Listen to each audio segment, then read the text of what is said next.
Hi, I'm Ellie Anderson. And I'm David Peña-Guzmán. And we're your favorite new professors. We're super excited to share with you our new podcast, Overthink. So David, let's tell our listeners a little bit about how we decided to start this podcast. You and I have known each other for almost 10 years. We met in graduate school where you were a couple of years above me in the PhD program in philosophy at Emory University. I am your senior. You are. I love to rub it in. And we found ourselves last summer taking a road trip from your place in San Francisco up to Ashland, Oregon together for our friend's wedding. So we were having all kinds of amazing conversations on this trip. And I remember that this is when you pitched the idea to me of starting a podcast together. I was eating a strange combination of an entire avocado, which I was peeling on the spot, and laying anchovies on top of it while driving. Yes, driving and speeding while holding a slippery avocado and some anchovies. Thank you for reminding me of this near-death experience I once had.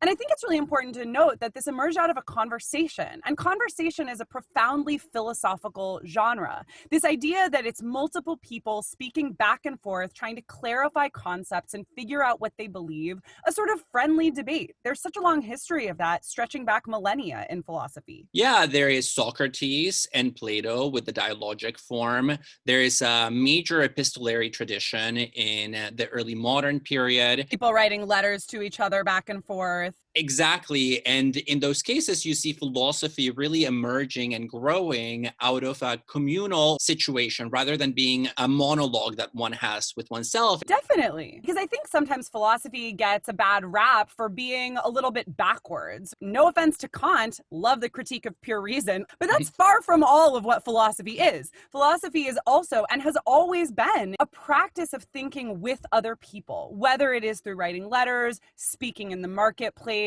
having intimate private conversations. And so our goal in creating this podcast was to create new spaces where people could have intellectual conversations, or at least listen to an intellectual conversation, because you and I, for example, had a lot of these discussions as graduate students. We knew each other in an academic setting. We built a friendship in this setting, constantly immersed in the history of philosophy, in contemporary theory. And in interdisciplinary conversations too, with people from a lot of different academic backgrounds. Yes. I see this podcast as an opportunity for people to think critically about their everyday lives and things that are happening in contemporary culture. So the goal of this podcast is to get under people's skin in a way that transforms and shapes their everyday existence without the kind of gatekeeping that typically characterizes academic spaces. So Ellie, let's tell our listeners a little bit about who we are.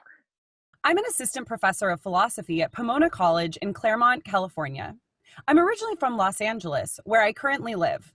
A former theater kid with a background in musicals and improv comedy, I'm really excited to be hosting this podcast and having a chance to speak to people outside of my classroom, including David. In my research, I write about concepts of selfhood and the philosophy of love, especially feminist critiques of monogamy and sexual ethics. If you're into the academic specifics, my research primarily concerns post-World War II French philosophy, especially phenomenology, post-structuralism, and existentialism. I teach classes on continental European philosophy, philosophy of race and gender, love and friendship, and aesthetics. I also write cultural criticism, and I'd say that in general, I'm committed to intersectional feminism, anti-racism, and anti-capitalist critiques. Although I also recognize that we live in a capitalist, patriarchal, and racist society, and this means having to struggle within it. And I am an assistant professor in the School of Humanities and Liberal Studies at San Francisco State University in the Bay Area, where I teach a host of classes in the history of philosophy, contemporary humanities, critical theory, and the history and philosophy of science. My research combines scientific and philosophical approaches to animal behavior and animal cognition. And I'm very interested in the question of how we know whether or not other animals are conscious. I identify as a leftist progressive, and I am committed to global social justice, class equality, and decolonizing academia. I live in the Mission neighborhood in San Francisco, and you'll typically find me either nerding out at home, reading a book, writing, or being an anti-nerd and socializing and playing sports. I love playing volleyball. I love playing tennis. So it's an essential part of my existence. That is one thing we don't share, David, right? We've had so many good memories of dancing together, of having philosophical conversations together, of traveling, being in Paris together, right? But the sports thing, something we don't share. I do love watching you play volleyball, though.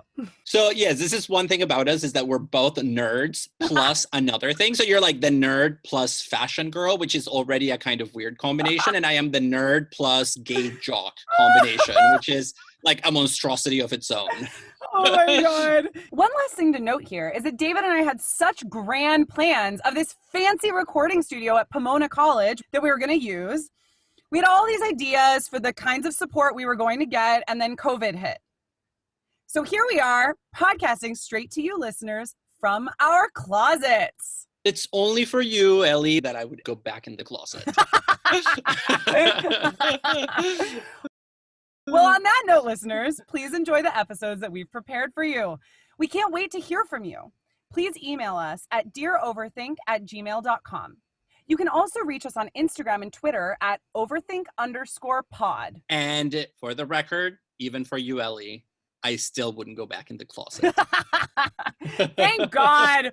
All right, David, much love and see you soon. See you all in the episodes. Goodbye. You can email us with questions, feedback, or even requests for life advice at dearoverthink@gmail.com. You can also find us on Instagram and Twitter at overthink_pod. We want to thank Anna Koppelman, our production assistant, Samuel P.K. Smith for the original music, and Trevor Ames for our logo. Thanks so much for joining us today.